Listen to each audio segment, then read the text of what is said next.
why, how, and where this field is going. So again, it's an honor for me to be here on behalf of all my colleagues here at Columbia and CRF. Next slide, I mean. So the scope of this talk first is to just discuss briefly the background and epidemiology of hypertension, discuss the role the sympathetic nervous system plays in hypertension, in specifically patients with resistant hypertension, and then to discuss not only the feasibility of a catheter-based approach, but also the clinical trial data to date in this field, and then where we're going, not only discussing some new devices, but also new applications of renal denervation technology. Go to the next slide, please. So just, as a brief just overview, I know we have a mixed audience, but essentially hypertension is not only growing in terms of its scope, but interestingly, despite the fact that we have multiple medications that are efficacious in treating hypertension, there's still a large proportion of patients that are uncontrolled despite treatment, and then there are numerous patients that actually are untreated despite the availability of medications, and that's for a number of reasons relating to both adherence issues as well as availability of adequate medical care.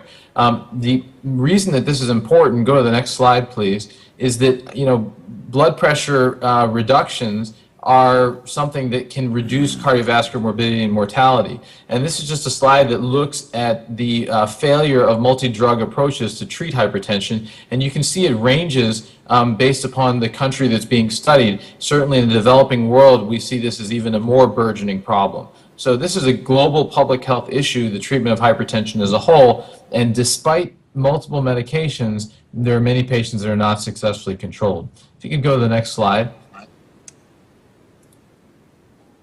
So this is just a slide demonstrating among populations the increase in cardiovascular mortality with each increase in blood pressure of 20/10. So on the left of the slide, you can see patients that are well controlled, what their overall mortality risk is based on actuarial tables.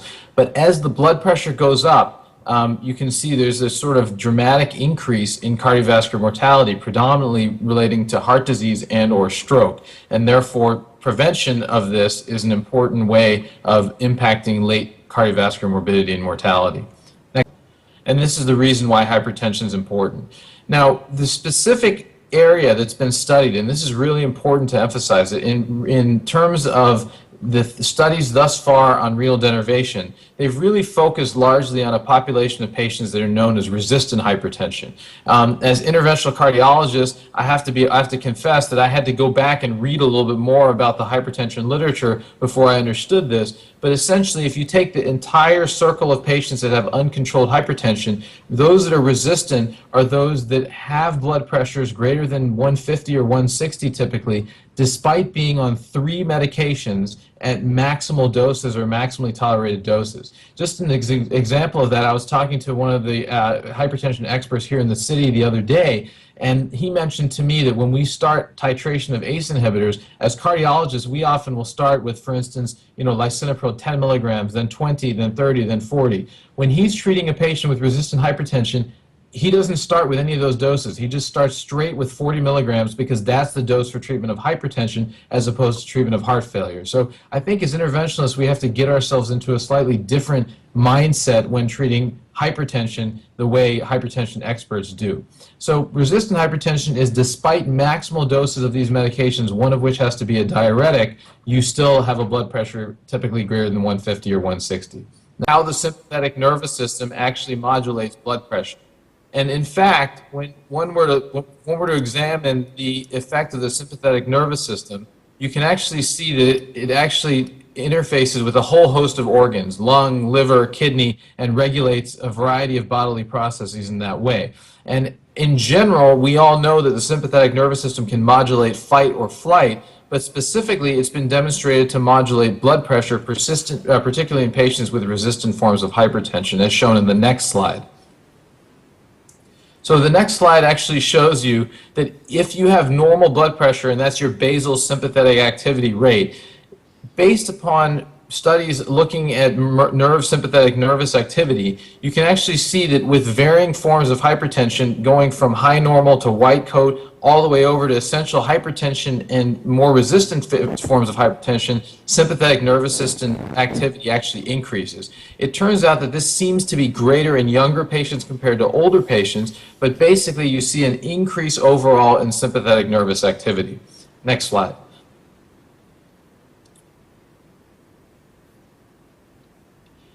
So this is just an example of the age relationship that I mentioned. As you get older and older, where this hypertension may be just due to stiffening arteries, sympathetic nervous activity may be down-modulated to some extent, but particularly in younger individuals with essential hypertension, particularly resistant hypertension, there's a greater rate of noradrenaline spillover as measured by Murray Esler and colleagues and published in 1984.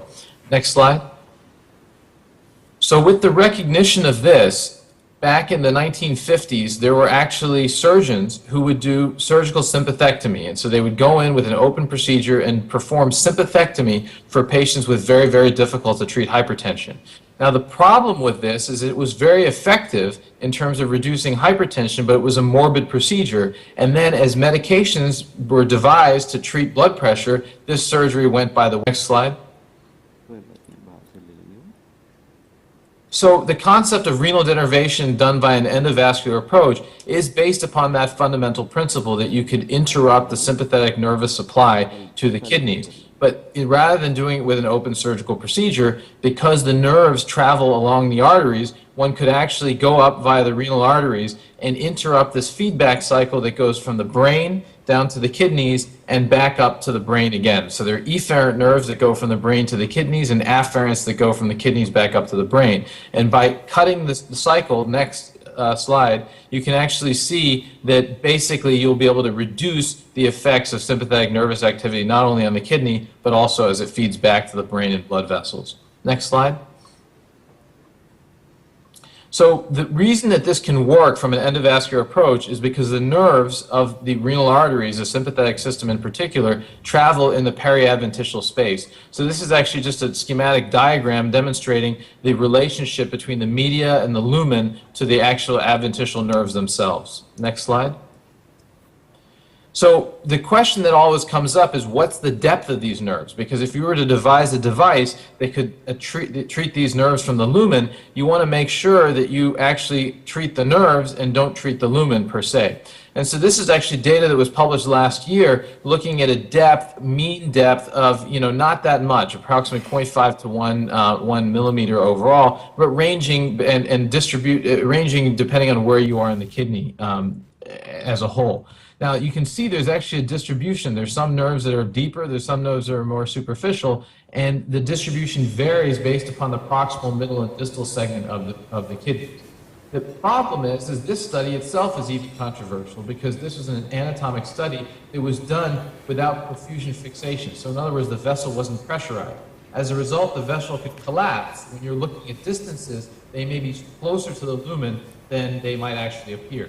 And this was actually shown by Renu Vermani in data she presented at TCT on the following slide, where she demonstrated that perhaps these arteries, advance the slide please, the arteries were, or the nerves were a little bit deep. Next slide. We're losing the mic. Approach of the Symplicity catheter. This was the first technology that was devised. This is a catheter that was built by a company called Arte that was subsequently acquired by Medtronic. Essentially, it's a very simple procedure. You cannulate the renal artery with a guide, and then in a non-wire based system, advance this RF ablation catheter and do circumferential burns in a spiral pattern, approximately 2 minutes per burn, 4 burns per artery, and one were to do it bilaterally. Next slide, please. Now, advance. So this is just an example of what it looks like. If you go through, that's the catheter being withdrawn. There's a guide in the renal artery, and the ablations are being done. Next slide. This is an example of what you can get, and there's some attributes of this catheter that are important, and also this would be true if you were using a standard off-the-shelf EVP catheter. Sometimes, as we know, these patients can be having tortuous anatomy, and this is an example of a case that we did where there's a sheath up from the right side, and this is a stiff wire from the left side trying to stabilize things. And you could imagine how difficult it would be to advance a non-wire-based catheter through this sheath blindly into the renal artery to effect a bilateral ablation. Next slide. We were actually able to do this by using a morph catheter, so a deflecting tip catheter that then I used with the wire on the other side for stabilization to get this catheter in and do ablation successfully. But again, with variant anatomy from a femoral-based approach, this can be challenging at times, and that's why there are several companies trying to develop radial-based approaches, because as we know, with the takeoffs of the renal arteries like this, it's often easier to go from above. Next slide. So when you actually do ablations, this is essentially what you see. There's a zone of radiofrequency treatment that you will sort of be able to ablate. And you're only ablating it focally in one slice, if you will, of the cross-sectional area. And down here on the bottom right of the slide is the artery itself, and the nerves that are susceptible in the periadventitial space are shown here with arrows. And so the goal is to target those, but you don't want to go too deep because you can then burn other things like the IPC, et cetera. But again, if you don't burn too deep, you're going to miss these nerves that are in the non-susceptible zone as shown on the top left. Next slide. So what actually happens when we do this? This is actually data presented by Professor Joner and colleagues at TCT, and I actually believe they're now published online in Urointervention just this week. I haven't looked at the article yet, but I suspect the same things are shown online.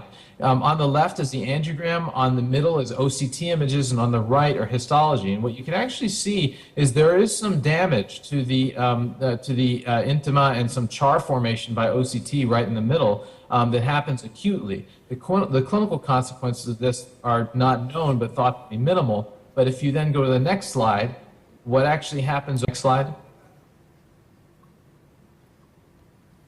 So there's other ways of measuring this. This is actually a marker of neurofilament protein that can demonstrate that acutely and during control patients you don't see any changes, but over time you start seeing actual death of the nerve bundles themselves. Now it's interesting, there are some data suggesting that perhaps if you leave the myelin sheath intact, you can actually get regrowth over time. And so therefore, it might be advantageous to have an ablation that not only hits the nerve bundle, but also causes demyelination. And it's unclear to what extent differing technologies will be able to actually impact the myelin sheath itself. But I think this, again, really emphasizes the importance of trying to understand this from a preclinical way so that we can then start determining whether there are differences between devices or more effective ablation techniques and paradigms to use.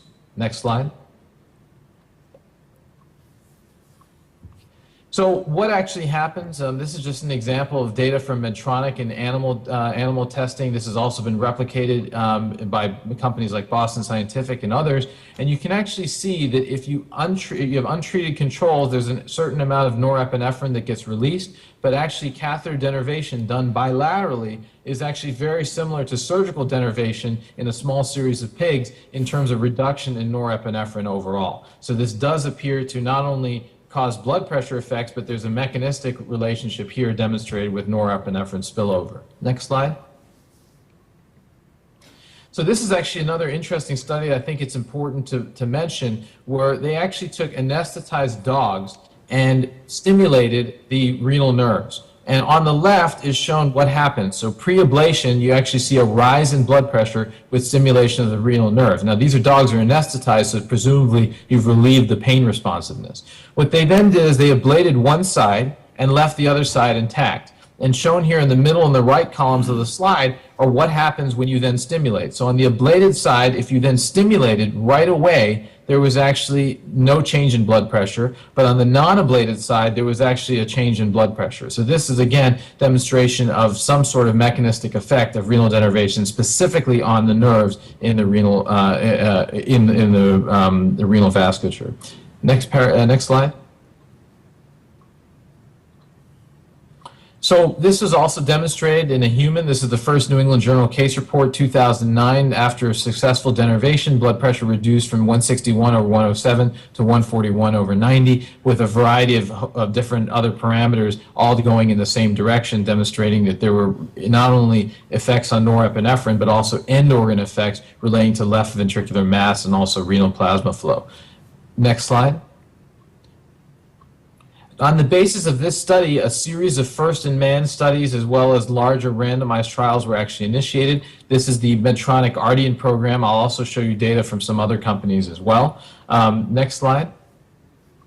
So in the first study, the Simplicity Hypertension 1 study, next slide.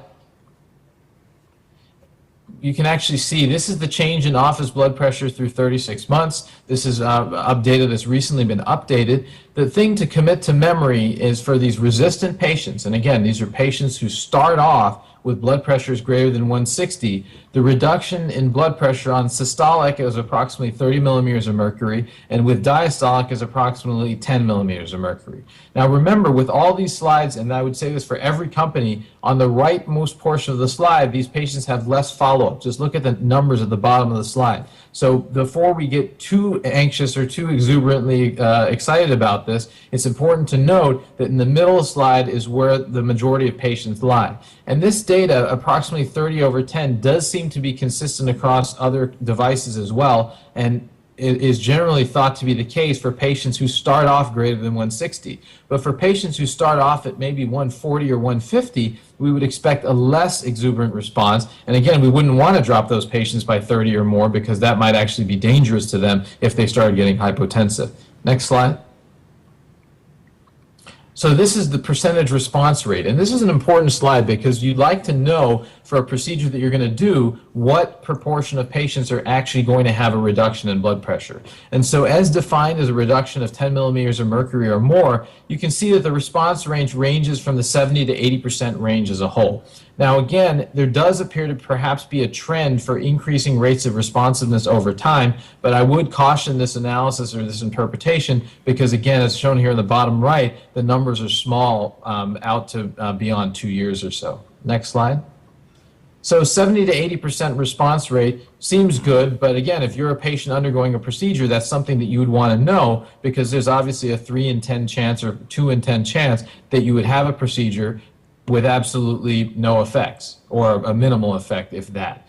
Now, additionally, the other question comes up with safety, because if you're going to have a procedure, is it going to be safe? And so in general, this does appear to be a safe procedure. It's approximately 38 minutes with this device. There can be shorter times with newer iterations of not only this device, but also other devices. And in general, there are no major complications seen aside from groin access complications that one might expect from a standard femoral access procedure. Next slide. So the next trial that was done was a randomized trial, Hypertension 2, 106 patients randomized to renal denervation versus control. This was not a sham-controlled trial, but it was a randomized trial. Next slide. In this trial, at 6 months, for patients that were randomized to control, they were allowed to cross over and actually get denervated. And so there's an analysis of these patients as well. Next slide. In this trial, it's important to note that the mean number of medications that patients were on was 5 or greater, and patients actually had blood pressures in the 170 or above range in this trial. Largely, they were treated on reasonable medications, although the doses were not necessarily maximal in this trial. Next slide. And this was published in The Lancet. So here's the data that demonstrates a reduction, again, approximately 30/10. In this case, it was 32/12 in the denervation arm. In the control arm at 6 months, there was no change in blood pressure whatsoever. Next slide. Now, interestingly to note, as shown here at 6 months, there was actually a reduction in blood pressure in the control arm, and that's because patients were allowed to cross over and get denervated. And so again, the reduction was about 30, and this is actually reassuring to see because it demonstrates that this is not just selection or otherwise. Patients actually, after having the procedure either up front or in the control arm at 6 months, had a reduction in blood pressure that was then sustained through the follow-up period. Next slide. And this data has been updated more recently, and the results are very consistent.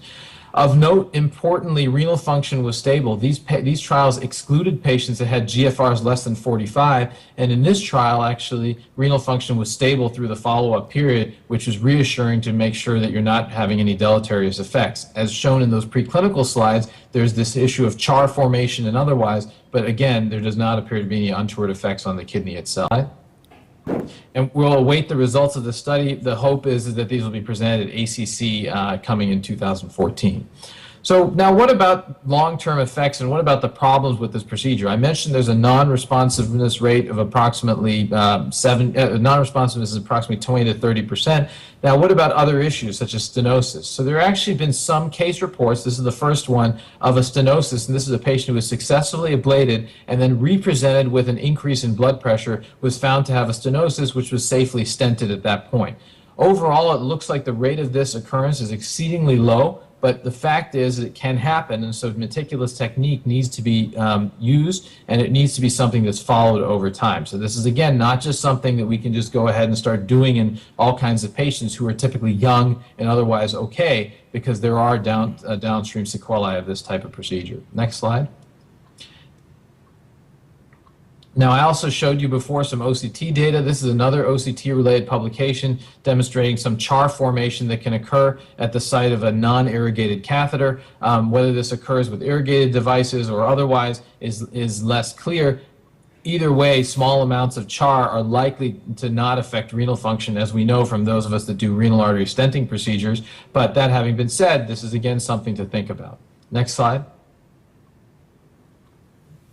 So what actually happens to renal perfusion? This is actually interesting data demonstrating that essentially you're doing what you think you're doing. By reducing sympathetic outflow to the kidney, you actually can decrease renal vascular resistance, and therefore perfusion-based parameters remain relatively unchanged. Next slide. And this is again a slide of looking at the renal resistive index after ablation, and in this procedure the resistive index goes down. So what you're actually doing is truly affecting the efferent arteriole and clamping down on the circulation by things like A2 and the aldo axis as well. Next slide. Okay. Next slide. Now, the other question that comes up is, are you solely looking to treat blood pressure, or can you treat heart rate as well? And this is data presented by Yukina and colleagues at TCT demonstrating that actually in several patients heart rate comes down. And if you were to actually look at the responsiveness rate and then define it not just as a reduction in blood pressure by 10 percentage points or 10 millimeters of mercury, but instead to look at blood pressure reduction as well as heart rate reduction, one could actually affect a higher rate of responsiveness. So if you click through this to go to the next slide, you'll actually see there's a change in heart rate, change in blood pressure, but there's some patients that have one, some patients that have the other, some patients that have both. Next slide. So here's what you see. The non-responsiveness rate is approximately 17%. If you define it by blood pressure alone, go to the next slide. If you define it by blood pressure and heart rate, next slide. Next slide. You actually reduce this to about 7%. So let's just move on to the last portion of the talk, emerging data and other applications. Well, hypertension is obviously important, but it might just be the beginning with this technology, because denervation has actually been demonstrated to affect other disease states as well, in addition to hypertension. Next slide. And we know that sympathetic overactivity is seen in patients with diabetes, sleep apnea, and other disease states. This is just an example of glucose tolerance improvement. This is the change in fasting glucose after renal denervation compared to controls. There was a moderate increase, not something you'd use to treat diabetes per se, but you might find that your diabetic control gets better in patients that are successfully denervated who are eligible for the procedure. Next slide. Next slide.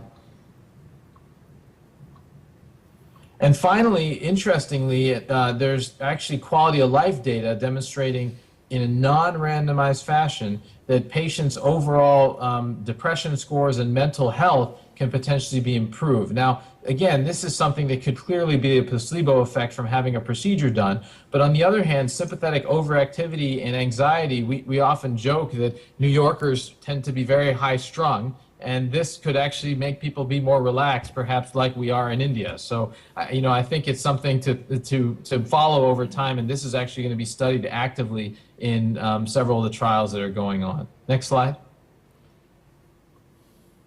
So just briefly on other devices, as you know, there are a whole host of devices out there. This is just a schematic slide. They range in frequency from 6 to 8 French. Some are monopolar, some are bipolar, and I'll just show you some data from some of these. Next slide. Just briefly, there's actually been a study looking at a radiofrequency ablation catheter, a standard EP catheter for denervation, demonstrating reductions in blood pressure about 20/10. The important thing about this is there's no animal data for this. And so if you're going to do this with a standard EP catheter, modulating all the parameters yourself, if you stay on the burn for too long, you're going to ablate too deep. And if you stay too short, you may ablate too superficially. So I would caution people against using this approach without adequate animal data supporting the actual mechanism and the generator and the wattage time and everything else that one can modulate. Next slide. Just briefly, the St. Jude system. This is a basket with 4 mono. So just in conclusion, future directions as well. Next slide. You can see that there's a lot of promise based upon the results of the initial clinical experience. I hope I've taken you through not only the preclinical work and the rationale for doing this, but also the way in which it can be done, and then the efficacy as we know it thus far. I think we're really going to await the results of the randomized blinded Sympathetic Hypertension 3 trial, as well as the other trials that are getting up and running from other companies like St. Jude, Boston, and the like. Clearly, hypertension alone, specifically resistant hypertension, is where this has the greatest promise, but we're also going to start seeing this being expanded to patients with less severe hypertension and perhaps even other medical problems that are modulated by the sympathetic nervous system. So thanks so much.